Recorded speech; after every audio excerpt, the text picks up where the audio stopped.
It's time once again to slip into your camo, grab your bow, and join us out in the field for another episode of the Up North Journal, presented by PSE Archery. The Up North Journal crew is knocked and ready to rock for another exciting adventure. So let's step outside and hit the trail. This episode of the Up North Journal podcast is brought to you by PSE Archery, Black Eagle Arrows, Fourth Arrow Camera Arms, Wind Scent Vapor Hunting Scents, Killer Food Plots Seeds, Supplements, and Attractants, Cabela's, Spot Shooters, Antler Action, Family Tradition Tree Stands, and Badass Slingshots. Merry Christmas, everybody, from the Up North Journal. Merry Christmas. Yes, it is, and I'm out of coffee. You need more coffee? Yeah. God. I got him coffee this morning. He came over, I made coffee. Right? Good morning, Tim. But down in West Virginia. We're not out of coffee. I brought a thermos like any good hunter does when he goes to the woods. You gonna pour me a cup? I'll pour you a cup of coffee. Look at that. Look at here.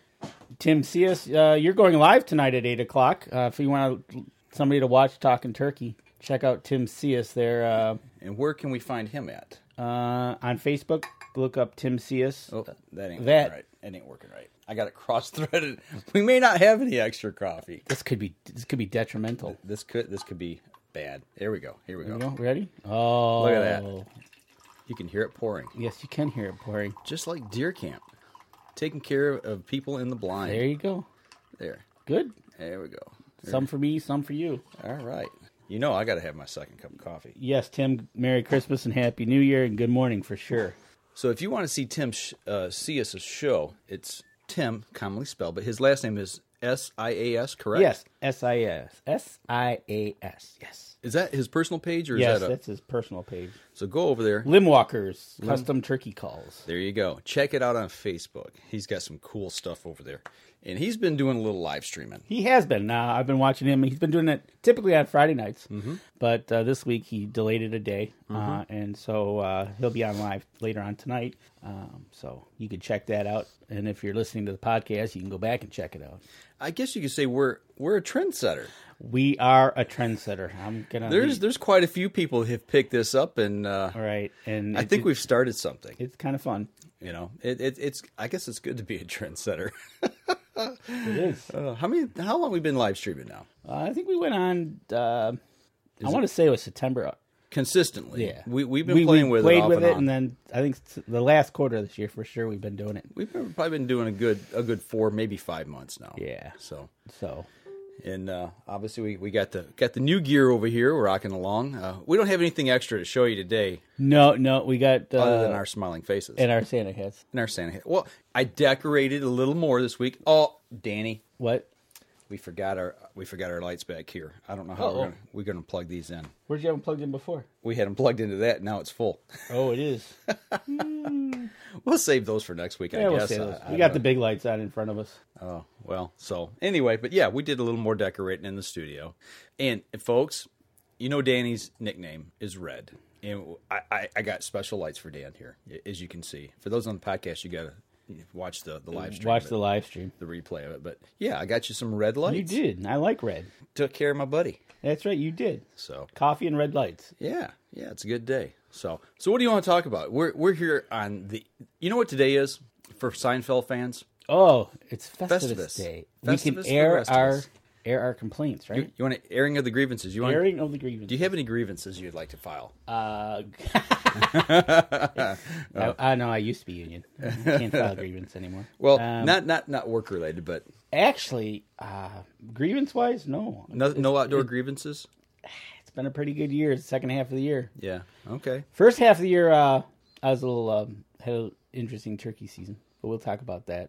We're gonna actually at the end of the show. Towards the end of the show, we're going to talk a little bit about a year recap. We're going to do half of it today, half of it next week. Right. Exactly. But no grievances, huh? No, I'm not going to complain. I'm quite happy where we're at today. It's been a good year. Okay. How about you? I got a few grievances. You got the soapbox?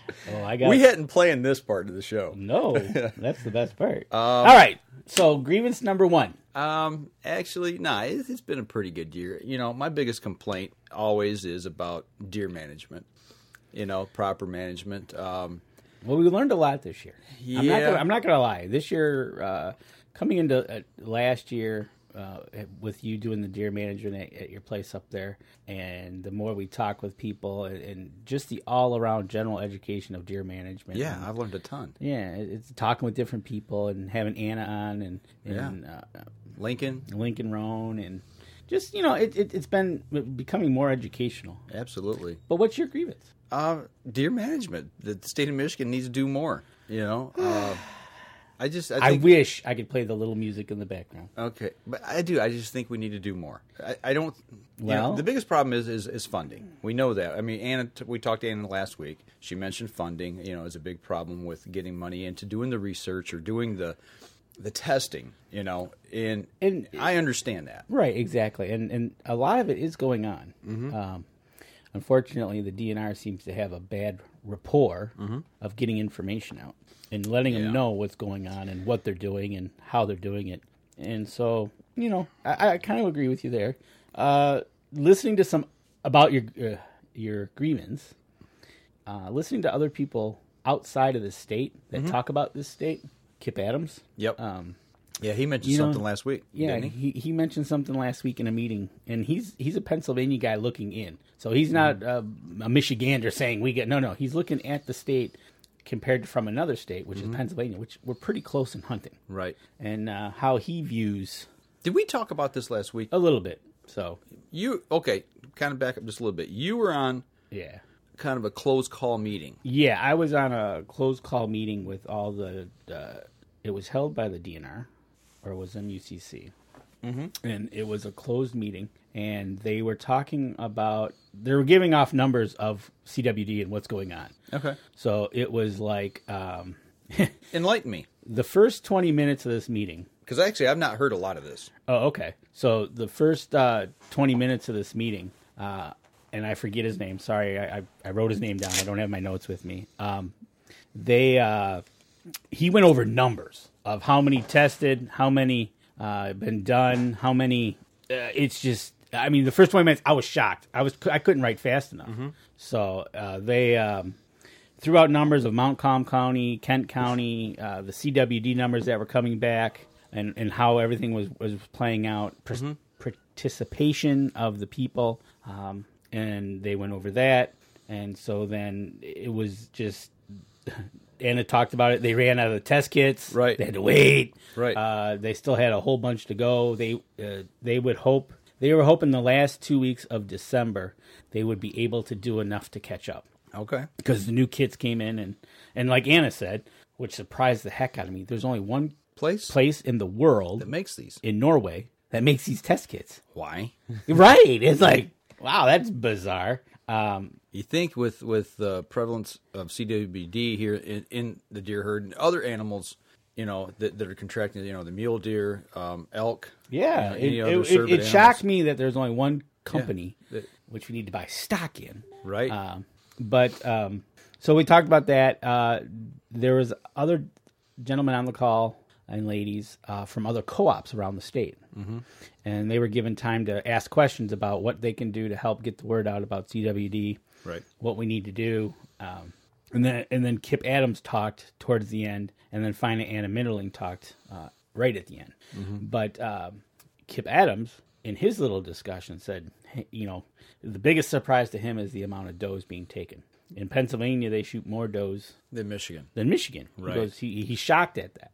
So it's like, okay, so you might want to start looking there first. Mm-hmm. All right. So with that in mind, then you listen to some of the co-ops that are trying to get the doe management taken care of by running a doe poll, by doing different things.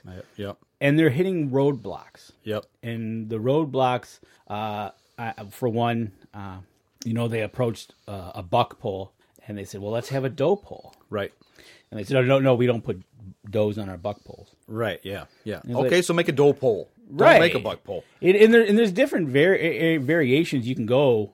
It doesn't have to be the biggest rack, right? Right. You could have maybe you put your name in for a drawing, maybe the oldest doe. Just different things that they could, but they were cut right off by saying, hey, no. Yeah. Well, at our camp, what we do, and I'm not saying good or bad either way. The fact is, I don't put in for contests. You know, they have a pot, you know, a little competition. Right. They throw money in, and the winner takes all. And it's the heaviest dough. They bring them. They field dress them, bring them in, and we weigh them on the scale. You know, and that's a way to do it. And I've heard other camps that will actually take the ears of the doe and hold them out sideways to their longest length and measure that, because the older they are, the longer the ears are. So they go that way. You know, the biggest spread on the ears.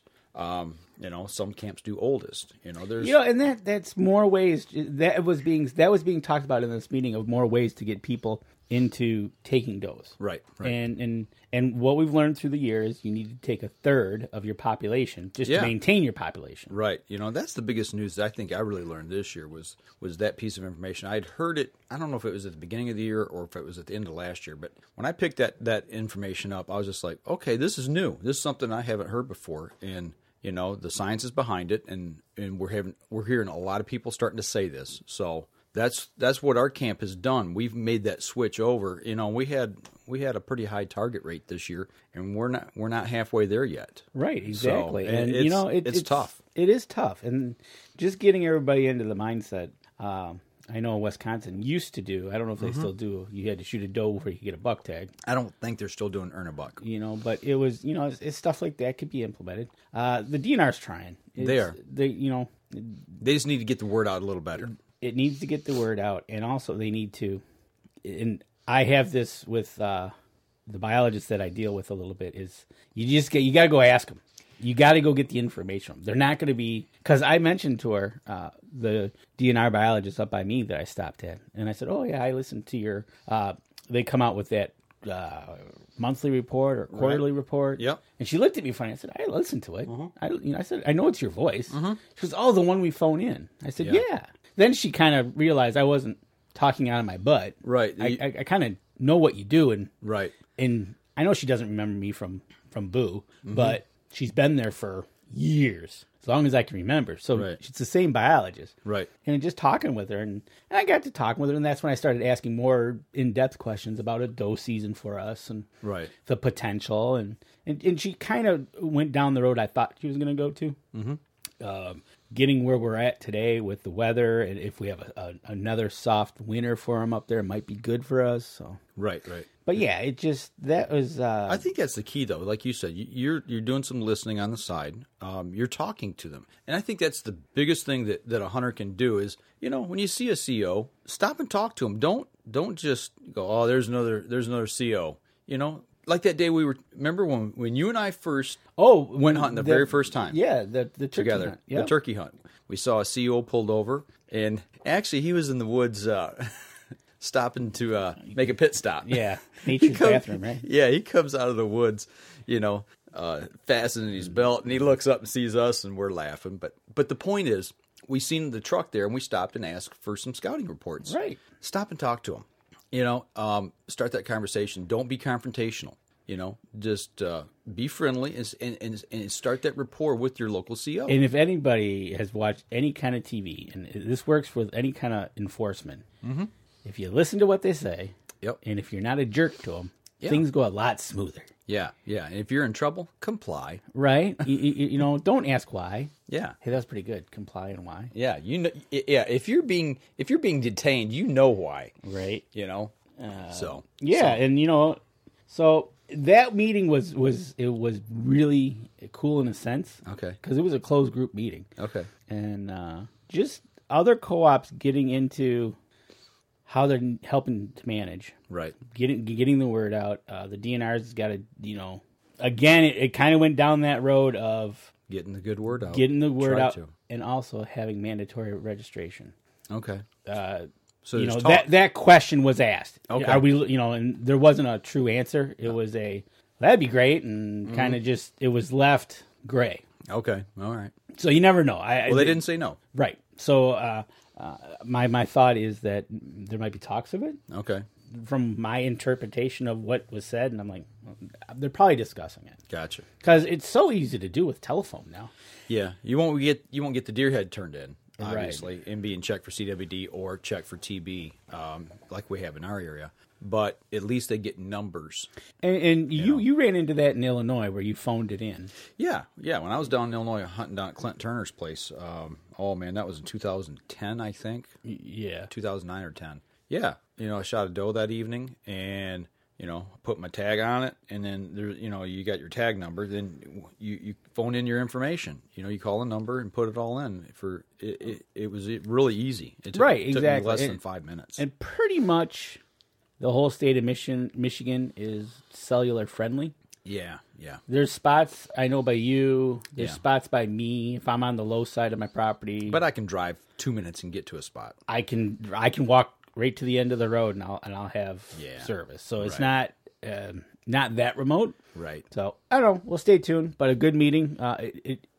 Those need to happen more often, I think. Absolutely. That meeting, by the way, we said it was a closed meeting. There's a group of us cooperative leaders in the state, Deer cooperative leaders, and we were invited to this conference call with the state and with QDMA. I had to work that night, so I got permission to have Danny sit in for me, and hopefully Danny's going to start a co-op in his area at some point in time. Trying to figure that out. Try to figure the logistics out. I might have to. It's not easy. It's and I know it's not going to be easy. Yeah, it's a different world up there. It is. Well, even around our area, it's tough. The doe population, shooting does. We're the only camp that really does. I did hear from a neighbor this last week. They shot 3 does on their property. Didn't shoot any bucks. So in our surrounding landowners we got 3 pieces of property, and counting ours that we've heard from. There's been 16 does taken and 3 bucks. 16 does. Yeah. How much land is you think in that group? Yeah, close to 1,000 acres. Over 1,000 acres, and you took 19 deer. Yeah. Last year we shot 24 does, and we were another camp looked at us like we were going Charles Manson on them. Right, exactly. But you knew early spring that it didn't make an impact. Camp managers started seeing deer, and it's like, okay, that didn't make an impact. Yeah. So this year we upped it to 30, and we're not going to reach our target. The deer have actually disappeared off of our property. We think we know why. Right, exactly. And then and we know they're there. Yeah, because you planted and it didn't. Your grow cage said it grew. Yeah. So you knew they were being mowed down. Yeah. So we think they're being fed somewhere. But yeah, I hope so. We'll see how that goes in the new year. That, I just think that landowner maybe have some splaining to do, right? If somebody stops by. So, do you have another grievance? I don't know. Let me think about that in the break. We're going to take a break, but a quick shout out. Dave Hamody's watching, and Michael Ryder. Those guys are from our camp. And Merry Christmas to you guys. Al Baggett, Merry Christmas. So, Josh Hagerman, hey, Josh, I'll see you down at ATA. So, let's take a break real quick. We'll come back. We'll continue conversation and get into some good stuff. We're going to step outside. We'll be right back after this. PSE Archery has always dominated the speed category. Now, the most revolutionary cam system ever to hit the market has perfected the shooting experience. Introducing PSE's Evolve Cam System, featuring extremely high let-off capabilities and the smoothest draw cycle in history. No other cam system has ever delivered this level of total comfort and total control. Experience PSE. Experience performance. Killer Food Plots have been helping property owners for over 20 years create premier whitetail habitat. Whether replenishing your soil with their all-natural Organics Fusion pellets or planting a premier KFP food plot seed blend to help your deer rebuild their bodies through spring and summer while supplying the much-needed high energy during and after the rut, you can trust that Killer Food Plots family and their products will help your deer achieve their full potential.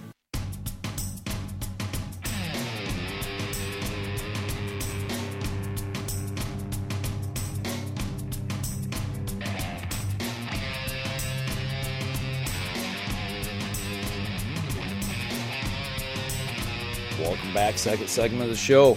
We're doing our Festivus beginning to the show. Yeah, airing of the grievances. It is December 23rd. And everybody and anybody that watched Seinfeld, we don't have a Festivus poll, but I guess we got a Festivus podcast. Got one at work. Yes, you did. And I thought we lost it. Somebody put it in the scrap pile. What? Yes, dude. I went searching high and low, and I found it, and I rescued the Festivus poll. I got one at home. Mm-hmm. My daughter's made one years ago. Yeah. I'm trying to remember where it's at. so I don't know where it's at. Well, I think I know it's in the closet, but second pouring of the coffee this morning. There you go. But first segment we talked about one of the grievances we had was deer management. Do you have another one? Yeah, I'm out of coffee. Not for long.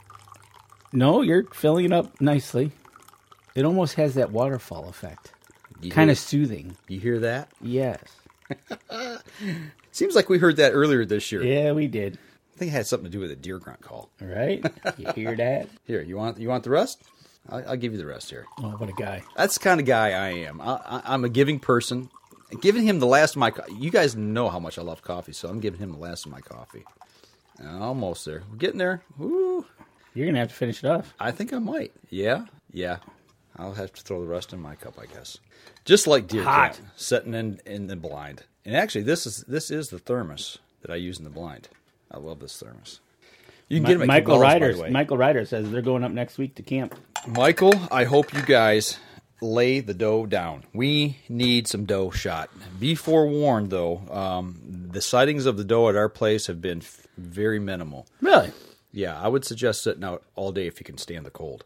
That's going to be tough next week. As we talked about, and as Jason Radecki said, it's going to be single digits from north of us. Yeah. Matter of fact, Michael, if you're still on and you're listening, you guys are more than welcome to hunt my high road blind and my low road blind if you want. So I don't know how many guys you got going to camp, but utilize my blinds if you need to. Yeah. Start a fire in them.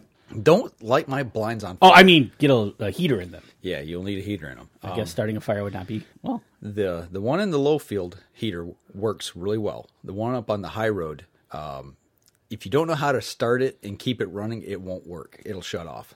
I need a new head on it.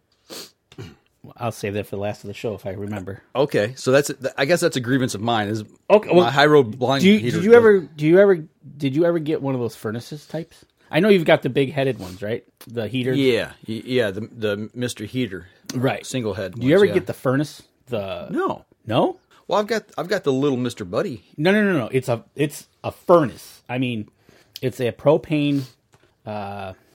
Looks like a wood stove. I'll have to put that on my Christmas list. I don't know if they still make them or not. Now I got two of them. I'm sure they do. They run on propane. It runs on propane. I'll describe it, and I'll describe it for the podcast. Okay. Take a square wood stove. Okay. It's got a little front door. Uh-huh. Underneath that is the controls for the propane. Okay. Inside is a long burner. Little pipe with holes in it. Yep. Okay. And then out the back comes a 3-inch stack. And then you run a stack out of the blind. So you don't have to worry about CO. That's right. Not the CO. Not the CO. The gas CO. You like how I did that? Yes, you did. You did good at that. But, I got my 2 years ago. I still got them at home. And so, basically, it's, I'm going to say 8 by 24, if that. Okay.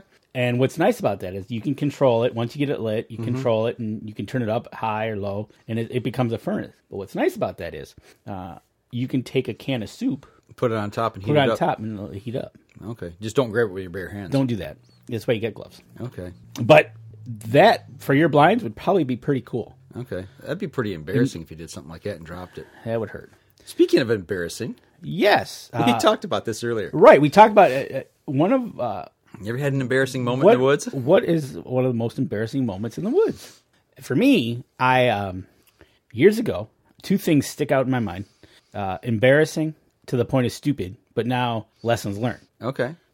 Years ago, bow hunting. I used to hunt some state land up in Port Huron. Okay. And my brother and I went out. It was it was snowy, so I would climb up. There was an oak tree that I could climb up into. Okay. And I could stand in the oak tree. I didn't have a tree stand in it. I just got up into the crotch of the tree and stood, right? How did you shoot? Well, you could shoot. That sounds really cumbersome. It kind of was, but it got me off the ground. Okay. No safety harness. Mm-hmm. And it was a little bit of snow on the ground. And we had walkie-talkies. I've heard this story. I know where this is going. Yeah. So Okay, we're on the walkie-talkies together. There's deer, yeah. So, okay, I'm going to get down and head out. Okay. These are like headset walkie-talkies. Yeah, they were voice activated. I had a little microphone. And then, so every time you talked, it turned on? Yeah. Okay. And I said, okay, I'm going to get down now. Because I knew where he was. He was in a tree stand, too. Okay. So no lifeline, no harness. And so I turn around to come out. Well, I think what it was is I'm sure I still had snow on my boots. Okay. And I put my foot down to come out, and it was about a 10-foot drop. And it slipped, and I went flying. Uh-huh. And it was voice activated to the point where he heard me hit the ground. and yeah. And I laid there for a minute, surveying the situation. I'm still alive. Yep, I'm still alive. Any broken bones? Nothing hurts, and I can move everything. My brother's now laughing. Mm-hmm. And right there, good example. I'm very lucky I didn't land on a rock. I didn't do anything, land stupidly.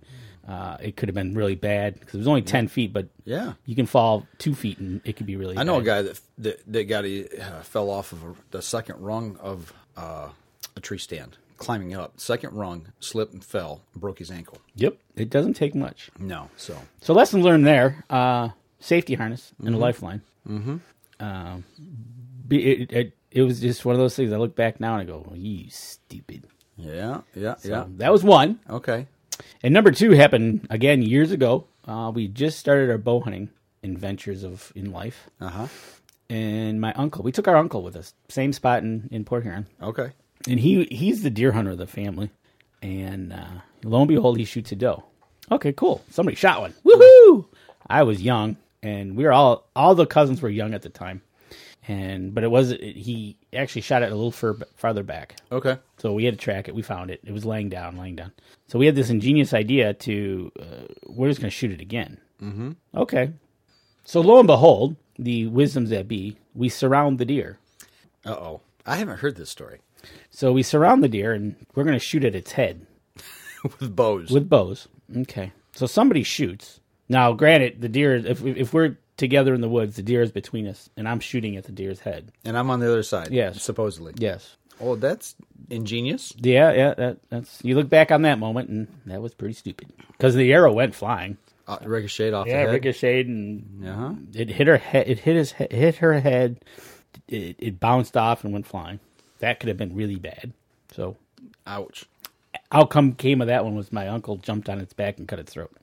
Then that's one of the times I heard a deer make a noise that you will never forget. Mm. And I've heard that a couple of times, and you know it when it's a deer. Yeah. But it reminds you, I guess, at that point, when you hear something like that, it reminds you of the seriousness of taking life. Oh, absolutely. You know, absolutely. When you're hunting, I mean, we all talk about the different reasons we hunt, this, that, and the other, but it becomes a serious moment when you pull that trigger, or you have to finish one off that you pull that trigger, release an arrow. Yeah.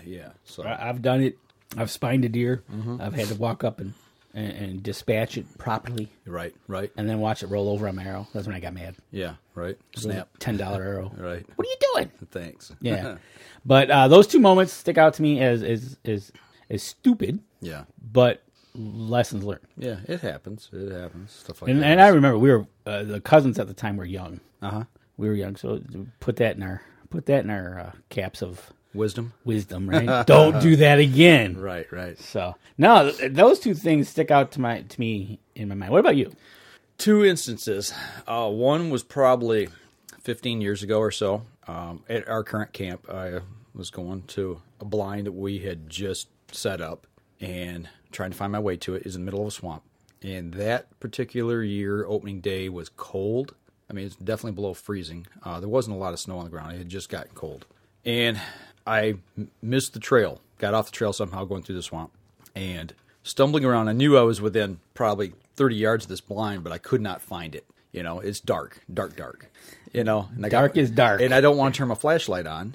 You know, I'm carrying a rifle, and I'm carrying my heater, you know, waddling through the woods, and all of a sudden, boom, down I go. My right leg goes down into a hole the perfect size of my boot. Nice. And I go down, past my knee, you know, it was a deep hole. Wow. Yeah, it is. And I kind of, stumble, and I'm trying to, and I finally got my leg worked up enough where I could lean back, and I fell backwards at the bend of my knee. Luckily, I didn't break my leg. And, of course, the hole was full of water, ice cold water. My boot's full of water. And I'm trying to pull it up without losing my boot, at that point. And having to walk the rest of the way, stumbling around barefoot, or sock-footed, wet. So, yeah, I finally worked myself loose, got the boot out. And by that time, I had made a load of noise.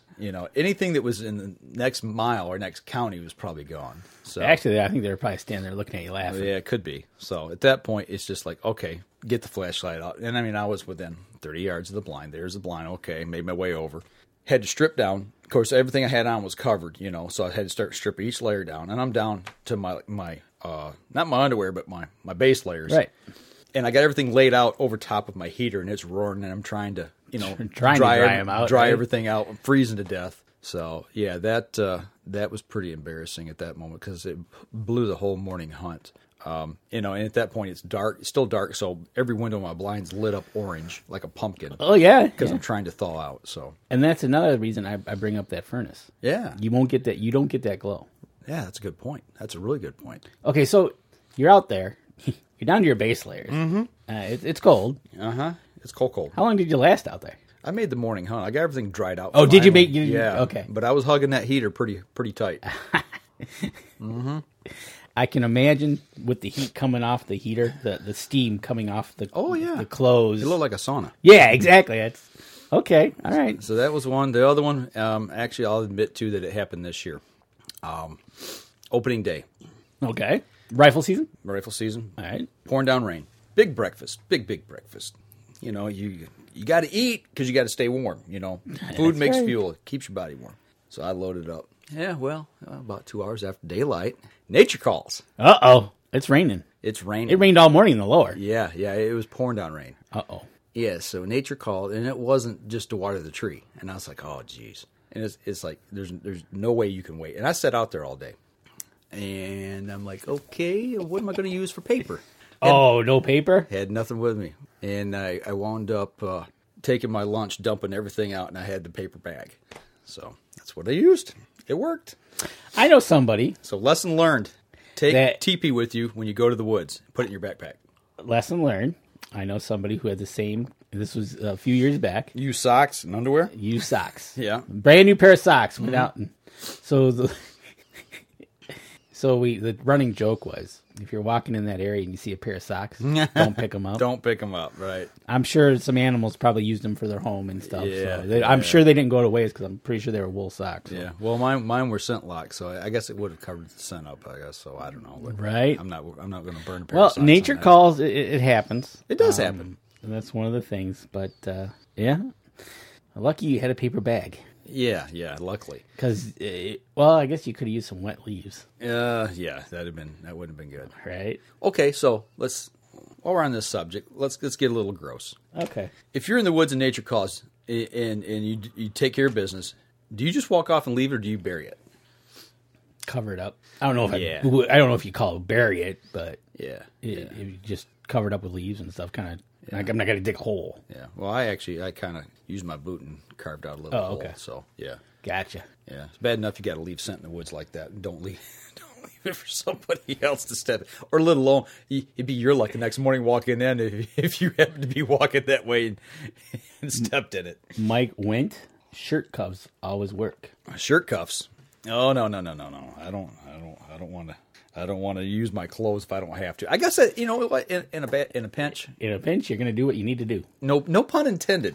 Right. In a pinch. Right. This is a first talking about that on the show.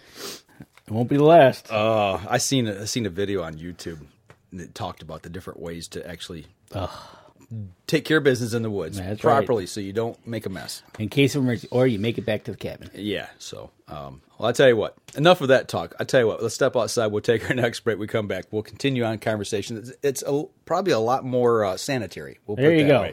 We'll be right back after this. So what do you do when you've completely redefined the way bows are engineered?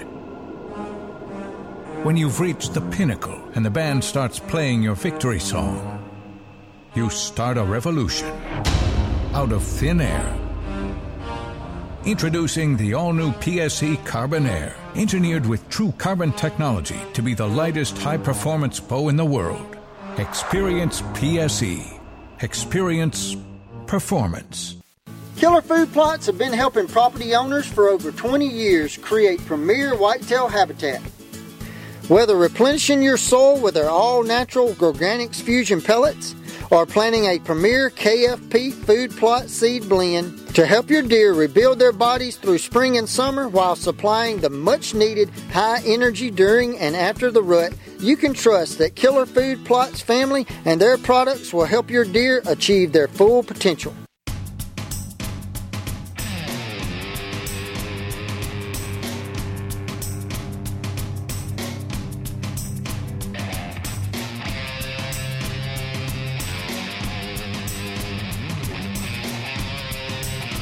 Welcome back, third segment of the show. So, we've taken care of embarrassing moments. We've talked about Festivus and our airing of the grievances. Can we talk food? Yeah, we can talk a little food. Yeah, Because I got my deer back. I did too. I just got mine back. I didn't take and butcher mine this year. I took it over to the same place you did. Yeah, the one that I do use when I have to. Usually, if I shoot a deer at camp and I'm there at camp for a while and I don't get the opportunity to quarter it up or skin it at camp and put it in my cooler, I got that big Cabela's Alaskan Guide series that'll fit a whole deer. Problem is, I hung it on the pole. It's all stretched out, and it was super cold that night, and it froze, so I couldn't fold her and get her into the cooler. No, you could. I saw it when I walked in. When I came in that night, Yeah. it was laying on the trailer. I'm like, yeah, that ain't going to fit in the cooler. No, and the fact that after it's froze, I didn't have a way to really thaw it out without bringing it in the house. And Mama not going to let that happen. And being in the garage, it wasn't going to thaw out in the garage. No, and I couldn't find my chain fall. Oh, that's a problem. Yeah, I don't know. It's in there. I just couldn't find it, and I'm like, yeah, man. Okay, it's going to Richardson's. It's going to go to the butcher shop. So yeah, I had to pay to have it done. Yeah, you had yours done. You got it back. I got it back. I made and you brought treats over last week. Last week, yeah, and we didn't talk about that. I did. I did my first batch of summer sausage. I got that done. I went with pepper jack cheese, and then I did a jalapeno cheddar. Okay. Which I haven't brought over yet. Maybe I'll bring that over next week for New Year's. Okay. Have a little. Now, did you make, like we did last year, the logs, or did you make the sticks like you brought over last those week? are logs, the Okay. 12-inch logs. And I attempted to do sticks for the first time. Right. And I let you taste them. Oh, dude, those were awesome. And that was just the base ingredients of a mixture that I bought. It was a whole kit. I'd never done them before. And you got that at a little butcher shop. Yeah, a butcher and packer supply company down by me where I work. Mm-hmm. I'm going to have to stop back there probably this week and get some more. Okay. But I think they came out really good. They did. I was like, okay, I was the guinea pig. And I'm like, okay, here, try these. Right? But I was and that was just I was blown away at how good they were. But I learned how to do sticks, and I had never attempted to do it because it's a smaller casing, right? And because in the kit it gave me a casing that was probably this long. Okay, but it was all condensed, right? Right, and it was good for 10 pounds. Oh, so it's one long casing. It's one long casing. Okay, and I'm like looking at this, going, "This ain't gonna work." So did you fill the whole thing and then twist them down? Okay. Uh-oh, here comes the story. Yes, another embarrassing moment. Well, I'm looking at this thing going, how does this work? I have no clue how to do this. Mm-hmm. So I preloaded it on the, I don't know what that is, about 4-6-inch tube. Yeah, the little stuffing tube. This is stuffing tube. And there was still 3-4 more inches to go. And I'm like, well, maybe it just starts to push it down and fill. Right. I don't know. Yeah. So I start. Well, it only gets so far, and all of a sudden it starts back. Starts pushing it out, or right. pushing the casing along with it. In which I'm like, okay. But then it almost like, it stopped. It wasn't going any further down the tube. Right. So I had a couple inches still to go, but it was stopped, and it wasn't going any further down the tube. It wasn't packing all the right. casing. I'm like, well, and I kept going and going. I'm like, well, maybe it's just pressure, and it'll go. 'Cause I don't know. Uh-oh. Well, the case busted. It blew up. Mm-hmm. And I'm like, well, that didn't work. Right. And so I had to step back, and I had to look at it. And I said, okay, I'm going to do this in bits and pieces. Okay. And so what I ended up doing, and my youngest, Erica, was helping me. I said, you're going to help me do this because I'm not sure what I'm doing. But so I would cut so much of the casing. Mm-hmm. Then I would load it up, and then I would tie the end. Right. And then I would load that. Okay. And then I'm like, okay, this is starting to work out. So you made the casing whole length shorter. Right. Because the whole thing didn't fit onto the stuffing tube. Right. Gotcha. So I tried to make them as big as the tube. Okay. Right? 3 inches, 4 inches, whatever that is. I'd load it up and say, okay, that's good. Cut it, and then I would tie it. And then I would load that. Okay. One thing you got to remember when you're doing this is make sure your meat is totally thawed. Is totally thawed out. I was kind of rushing this because I wanted to get it done. And still little frozen. I had frozen chunks. Okay. And that binded up my... So I'd go, and all of a sudden I'd hit it, and I'd be like, what's going on? And I'd undo it, and I'd, yep. Okay. So I did that. You like them. Everybody at home liked them. So I think I'm going to do that again. But it's just, I had no clue. And I was like, okay, I'm learning this on the fly. Right. And it was just, it turned out not too bad. So no, I loved them. I think they were great. The taste was good. I like mine with a little pop and zing to them. Some pepper seeds would be good in there. Them little yellow pepper seeds we put in our sticks last year. I would probably do some of those. The mustard seed. Yeah, but you can't do all hot. You can't do all right, exactly. But no, I thought they were excellent. And that was a base. It actually said in the instructions if you wanted to put a little heat in it, you could add pepper. Okay. I think it was white pepper or just add pepper. Ghost pepper. That potentially, because some people do like their sticks hot, flaming hot. Personally, I like to be able to taste my food. Yeah. Yep. It's just one of those things you do, but I'll probably work on that this week. I seen a recipe just today's Saturday, so just 2 nights ago. Tenderloin poppers, jalapeno poppers. Okay. That looks yummy. I'm gonna. Basically, what you do is you lay out a piece of bacon. Can't go wrong there. Bacon's good in anything. And you cut the tenderloins long ways. You put a strip of bacon, the tenderloin. You put some cream cheese at one end with a jalapeno, and then you roll it up, you toothpick it or skewer it, and then you put it on the grill for a few minutes. Nice. And then you let it go until the bacon turns crispy. Bacon. But I'm thinking, the only thing that gets me on that one is being a tenderloin. It's not going to take long to cook. Yeah, being wrapped in the bacon might protect it, though. Or the juices from the bacon seeping into it might. Right, because it says to finish it up by taking them off when the bacon's crisp. Yeah. So I don't know how long that would be. Yeah. But stay tuned. That's I just found that recipe and oh man. Okay. It looked good. Might try them a couple at a time, not waste a whole back strap or tenderloin. Right, exactly. So I got that plan. I did get a couple roasts this year. I'm not a big roast fan. Me either. So I don't know how I'm going to do those yet. Probably crock pot those, I'm thinking. Okay. But do you have any plans for your venison? Putting them in my belly. Well, hopefully we don't have a disaster like you had last year with the freezer going down. No, because actually they're in the upstairs refrigerator freezer this year. That freezer's nice and full right now. I got my back straps and tenderloins butterflied, and those are nice little tiny packages, enough for probably 2 people. And I got some steaks that are probably enough for 2, maybe 3 people. They did them like in 1 pound-ish. I think there's 2 steaks per package. Is there? Okay, so it'd be enough for 2 people. And then the rest I got done in burger with bacon. Speaking of bacon. Got bacon already added. Bacon burger. But, so that's already mixed with pork and the bacon and all that kind of good stuff. So that way I can take that and actually make summer sausage right away. Yeah. Because it probably won't get used in anything that we eat around here. I might make a burger or 2 out of a package, but my wife, she doesn't like venison unless it's in summer sausage or sticks. What about spaghetti? If I put it in there and tacos? She didn't know, maybe or chili, but she's really picky about that stuff. Deb more psychological for her than anything, I think. Deb, we did tacos. She did it like a 50-50. Okay. Turned out really good. Mixed burger with the venison burger? A pound of burger with a pound of venison. But like you said, our venison's got pork in it. So okay, you're cutting it down again from not 100% venison to half. Yeah.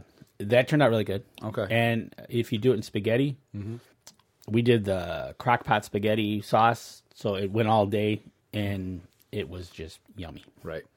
The roast, you didn't get no roast. No, I just had everything else ground up. Typically, I don't either, but I figured, you know what, we'll try it. Yeah. When I get to that part when I'm butchering it myself, I'll I just cut them into like chops, small chops. Okay. Or a lot of that I'll actually cube up and make stew meat out of. So I can put it in like I do a beef stew. Make soup with it. So that's kind of what I do with what I've got left of what little bit of venison that I don't put into steaks and the back straps. So Tim C.S. got a question for us. Did you guys use the? He noticed. Yes, or are they there for decorations? Tim, I've not used them. And hang on, I got it for those of you on the live stream here. Let me reach up here and grab one. Tim asked about the ulu knives. This is ulu knife. The ulus. I got these actually from a former UNJ staffer. Yep. That lives in Alaska. And he's on the show Life Below Zero. Life Below Zero. Right. Chip Hailstone and Agnes Hailstone. If you guys watch it, I think it's on Thursday nights on Nat Geo. Nat Geo. Yep. He was with us for 2 years, maybe 3. And wrote back when we did blogging and stuff. He wrote for us and sent pictures and everything. And Nat Geo actually found him. But then he got a better offer off of our site, and he got a better offer. Actually, they're paying him. Yeah, right.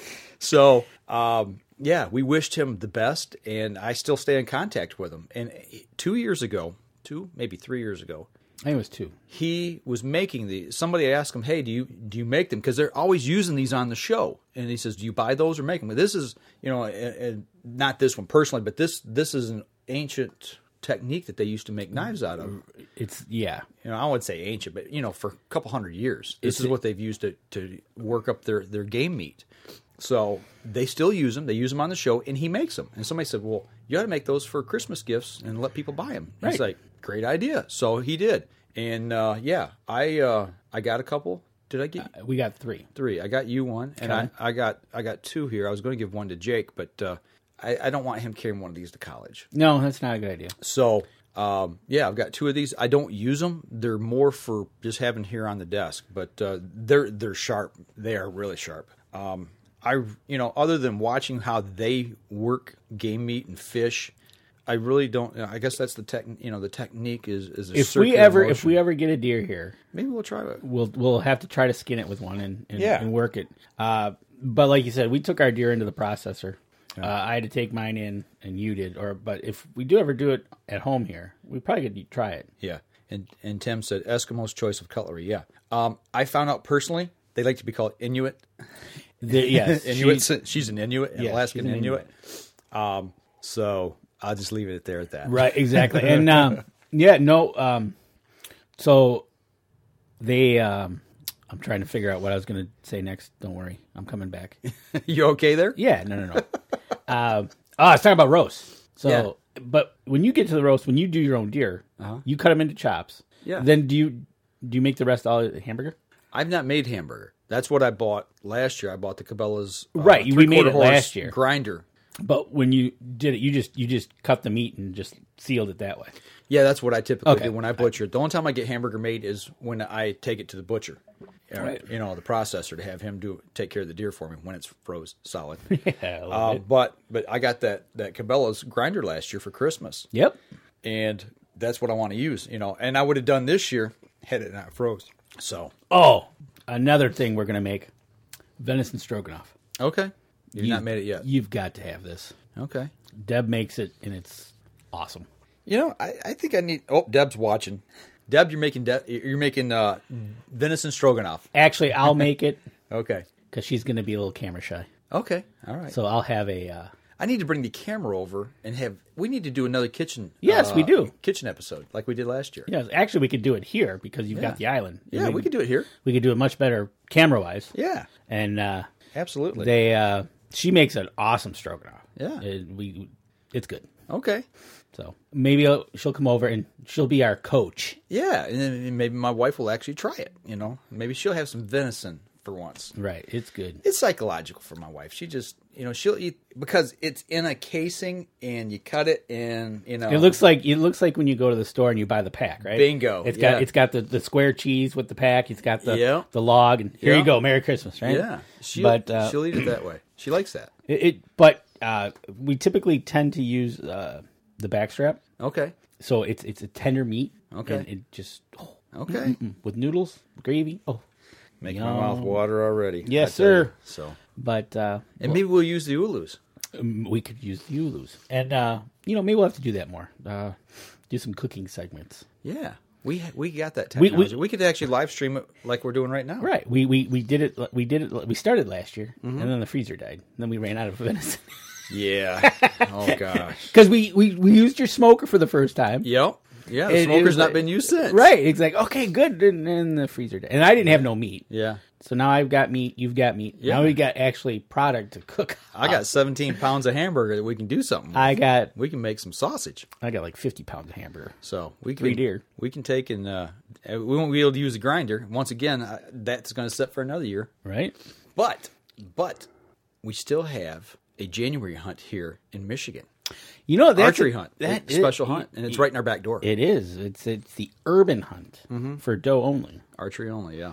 But it's going to be interesting because we're going to be pretty busy in January. We are, but you know what? We might be able to slip out one morning. Cause, a morning or two getting out there. I think after... I wonder if they still got doe tags. Oh, I'd have to look. Because your buck tags are gone. Yeah, my buck tags are gone, and But I still got a buck tag. You do. So...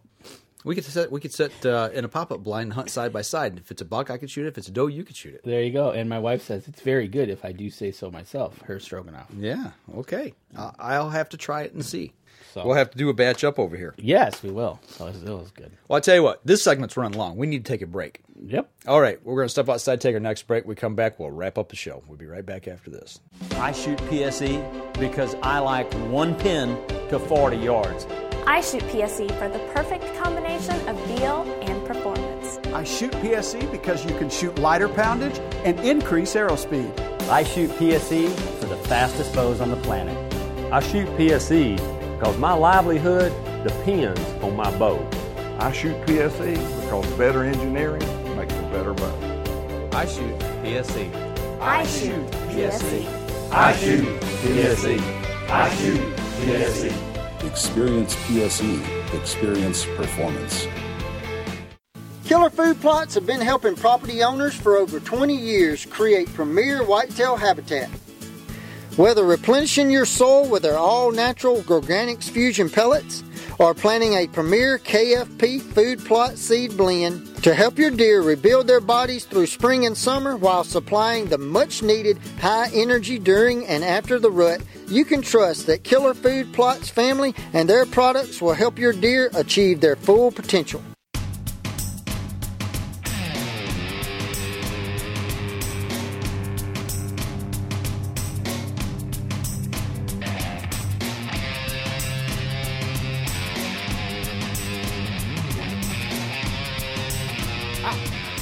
Are you all right over there? I had to reposition my hat because it's a little warm in this cabin. Yeah, it is a little warm. Take a log off the fire. Jeez, no kidding. I even wore my Black Eagle long sleeve shirt. Oh, see, I was smart. I wore short sleeve.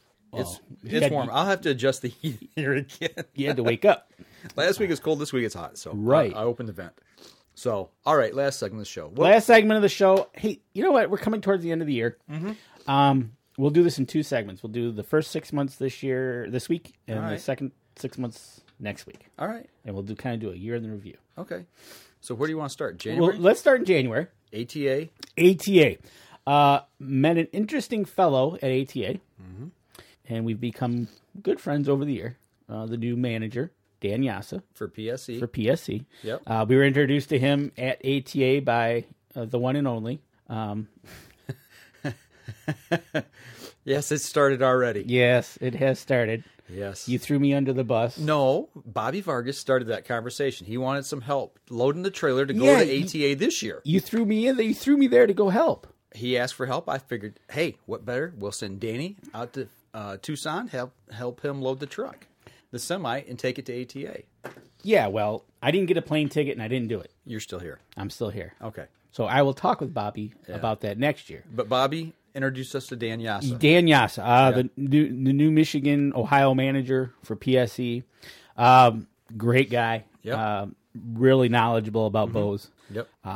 We learned a lot from him this year. We did, and he took us out to a shoot and down in Ohio. Well, part of it was in Ohio, part of it was in Michigan. Yeah, depending on where you're standing, right? Yeah. Literally walking across the parking lot, you went across the state. So that was really cool for January. Learned a lot about that. We learned a lot. We did a couple shows in January, which was cool. No ice fishing? We didn't do no ice fishing. Hopefully. Everything got canceled again. Right. Hopefully, it's going to turn cold here.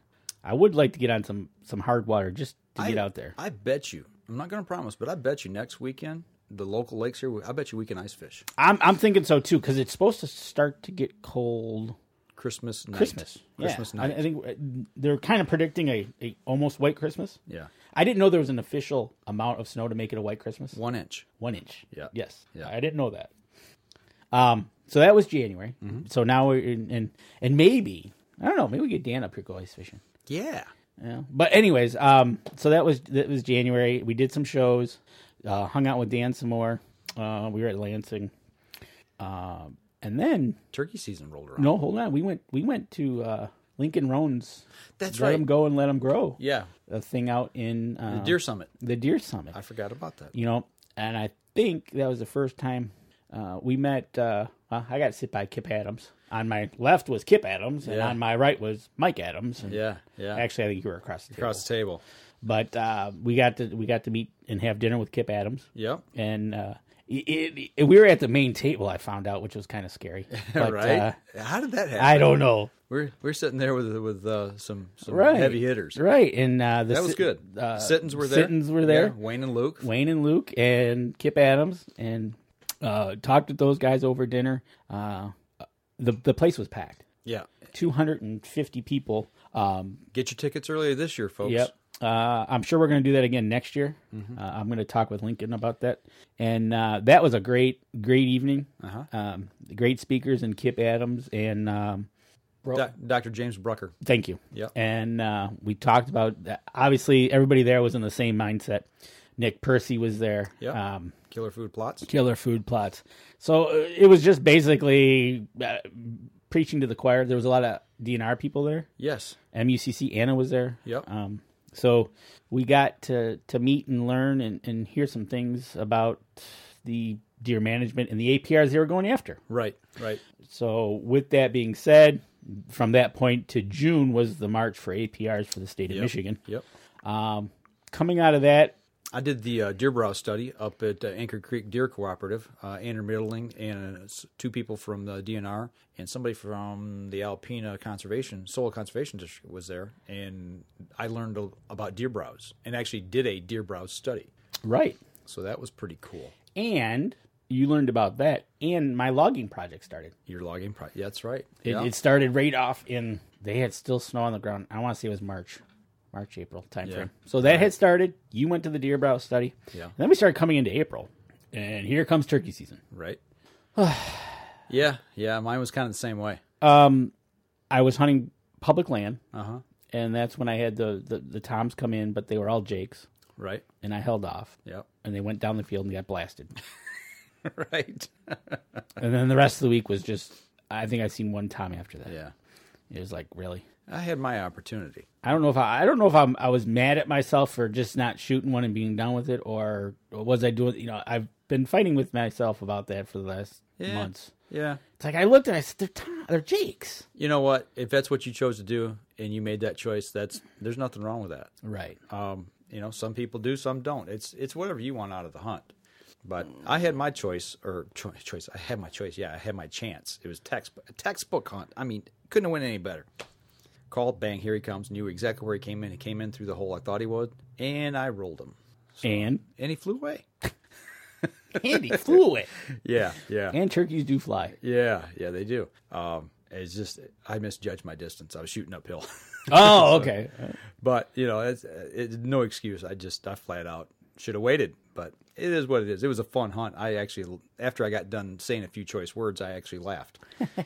Well, that's it's just like you said. You had to laugh. Yeah. Because after this all went on, and I just sat back. I just kind of laughed. And the rest of the week was the way it was. And like you said, you had the textbook. You couldn't have planned it out any better, right? Yeah. It was just like what we always talk about in the seminars, that you do this and this will happen. And I did that and that happened. And it's like, you big dummy. Right. You should have waited for about 2 or 3 more steps. And it's all.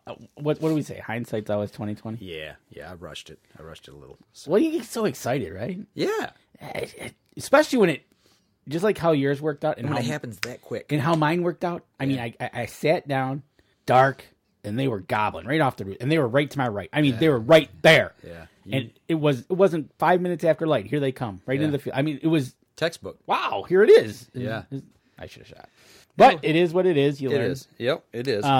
So, that was our turkey season. That was it.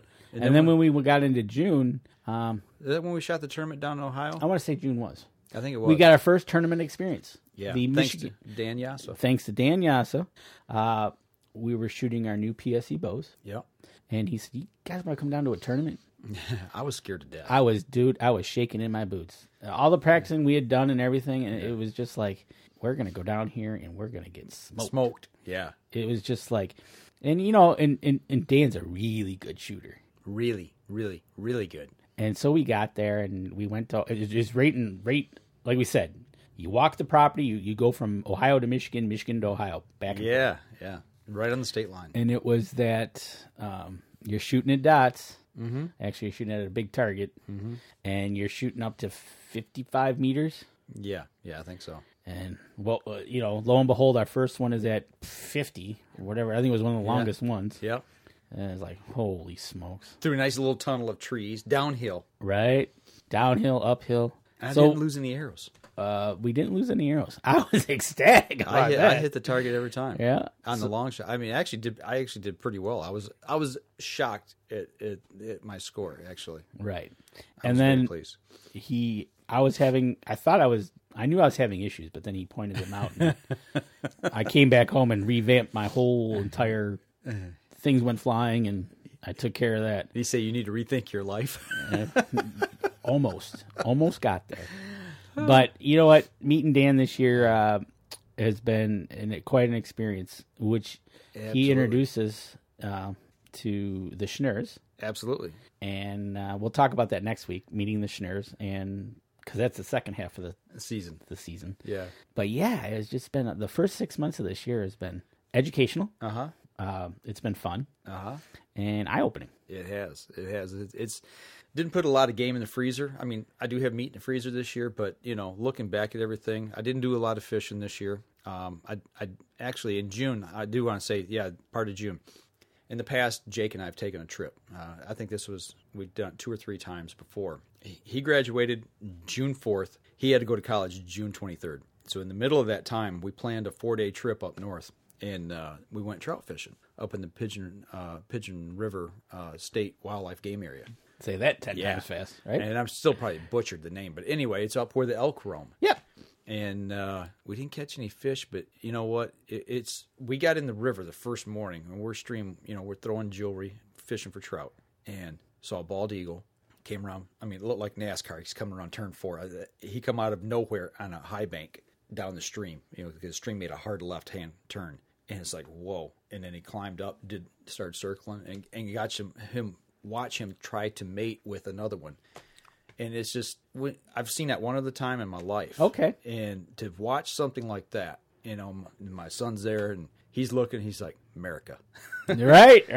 But afterwards you kind of reflect back. When we were standing there in the stream, he's like, how can people not come up and appreciate this kind of beauty, and look at God's creation? It's just, he said, this is just so awesome. Just to be able to stand in a stream and fish, have that opportunity, look at nature, look at bald eagles. And then we saw 5 elk on the way home, or not home, but the way back to camp that evening. So it was one of the father-son moments that we try to have occasionally. And it was just awesome. And that was our last trip before he went to college. Yep. So, and then he was off to college. Yeah. So, but isn't that amazing? Just that I do this up at camp, up at my place. There's nothing better than sitting on the front porch. Deb and I do this when we're up there in our July or whenever we're up there. Actually, right. You getting a cup of coffee, put the chairs on the deck, and just sit there and listen to nothing. Yeah. And whether the dogs are playing or deer will be walking in or whatever, or I have seen a bald eagle once in a while. I've done that at camp too. And if you hear a vehicle, you're like, who's coming into camp? What's that? And then you listen and you can tell if they turn, and it's like, okay. But how can people not appreciate? And you just, I don't know. You know, I remember sitting at camp, turkey season, cold morning. You know, you get up and it's 40 degrees out. You know, there might be a pile of snow still left on the ground somewhere. And you get up and you have a cup of coffee. You're sitting on the porch, watching the steam rise off the lake, watching the sun come up. You know, you see a bald eagle or hear a loon on the lake. See a loon. Oh yeah, loons. Yep. Yeah, it's incredible. I mean, how can people not want to take part in the outdoors is beyond me. I mean, everybody gets so busy in their lives and their jobs and chasing the almighty dollar. It's like, stop and smell the coffee. Take a sip of coffee. Sit back and just listen. Close your eyes. You know what I think a lot of it is? Educational. A lot of people don't have mentors or family or something that actually gets them out there. That's true. That's true. They've been brought up that way. Right. Because when I was young, my dad would take us. And when he was young, you know, it just right. So if you haven't got anybody to take you by the hand, so to speak, and get you out there and say, hey, look at this. Right. You know. Well, it goes back to like 2 weeks ago when we had the kids up north for the doe hunt from Backwater Legacies. That's a mentoring camp, hunting camp, where they teach you how to hunt and survive and fish in the outdoors. One of the kids had never shot a deer before. I don't think he'd ever been deer hunting. His dad had never been deer hunting. I know. You had two rookies. Yeah. So, you know, we kind of set them up. They had a mentor, another person with them the first day or two. Then we put them solo that last day. And that's that second deer I shot, I give to the kid to take home. And I talked to David Boggs, and he said when they dropped them off that evening, when they got back to Indiana, the dad and that boy both had tears in their eyes and said, "Thank you for such a wonderful experience." And the dad said, "We're going to go get a shotgun, we're going to go get a muzzleloader, and we're going to go get bows, and we're going to start hunting." You know, and it's like, yes, you know, success. I mean, you know, we were able to pass that on to somebody, even an adult, right? And now they're going to take up the mantle and run with it. And that goes to show you, at any age, yeah, you can pick something up and learn it. Absolutely. It doesn't matter if you're 80 years old. I'm assuming the dad's probably our age? Yeah, maybe a little younger. Yeah, okay, maybe a little younger. Okay. Yeah, but it just goes to show you that if you want to try something new and you have the open mind to do it, you can get out there and do it. You can do it. Yeah. I'm not going to go do any bungee jumping. But anyways, yeah, you know, and Jacob, exactly. Why would you not want to get out there for a little bit? Yeah. Well, I tell you, it's we're running up here at the end of the show. I want to give a couple quick shout-outs. Rob Lee's watching from New Jersey. Rob, Merry Christmas to you and your family. Jim Beasley's watching. Jim over at Spot Shoot Archery, who's taking care of us this year. Jim, have a Merry Christmas and Happy New Year to you and BB. And they got the bait shop over there, BB's Bait Shop. So we got to make a stop over there. If we're going to do some ice fishing this week, we got to get our bait. We're going to go over. Jim will be over to see you and get some bait. Right. Tim Sia said he had to go to the shop. I guess he's making turkey calls today. So he had to head to the shop. And he said, Merry Christmas to you, your families, and all your viewers. So Tim's giving everybody a Merry Christmas. So go over and check out his live stream tonight. It's tonight, right? Yeah, typically it's Friday night, but he's going to do it tonight. You know what? When we get on tonight, let's share that. So everybody come to our page or the Up North Journal page and have a link to it so you guys can go check it out. Yep. He makes pot calls, turkey calls. So yep. And we're going to have him on the show next year sometime, early. Yeah. Well, next year is next week. 8 days. Pretty close. That's right. Today's 23rd. So, 9 days. Absolutely. Well, anything else you want to throw in real quick? I think, as we say, Merry Christmas from Up North Journal. Absolutely. To everybody out there listening and watching the show, we want to wish you a very Merry Christmas and a Happy New Year. Next week's show will be much like today, be on a Saturday. Yep. Are we doing morning or evening? Morning. Saturday morning. Okay. I'll be over to wake you up. Well, wait a minute. We might be ice fishing. Maybe. Maybe we'll do an Depends evening on show. how cold it is. Yeah. Just we'll put an announcement out. We'll play it by ear. Yeah, we'll put an announcement out so everybody can chime in and watch and listen. So right. All right. Is that it? That's it. All right. Well, Merry Christmas. Merry Christmas, everybody. From everybody here at the Up North Journal. This episode was brought to you by PSE Archery, Black Eagle Arrows, Fourth Arrow Camera Arms, Wind Scent Vapor Hunting Scents, Killer Food Plot Seeds, Attractants, and Supplements, Cabela's, Spot Shooters, Antler Action, family traditions tree stands, and badass slingshots. Thanks for listening, and join us again here next week. Until then, remember, as we always like to say, if you're out on the water or in the woods, shoot straight and be safe. Until next week on the Up North Journal.